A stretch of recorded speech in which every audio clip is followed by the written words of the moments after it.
नमस्कार शेतकरी मित्रांनो, आज आहे शनिवारचा आठवडी बाजार. त्यामध्ये बघा ह्या सीझनची जांभळे आली आहे. आपला आहे आठवडी बाजार. त्यामध्ये टॅमॅटो, काकडी, कारली, भेंडी, हे पहा भोपळे, हे आपल्या शेतातली आळूची पानं आणि या सीझनची आहेत ही जांभळे. त्यांनी बघा किती मस्त पॅकिंग करून पाठवली आहे. सुद्धा आकर्षित केली आहे. हे पहा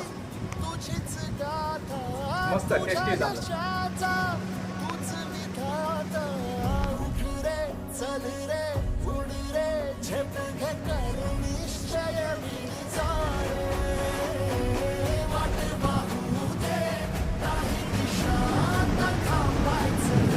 विश्राम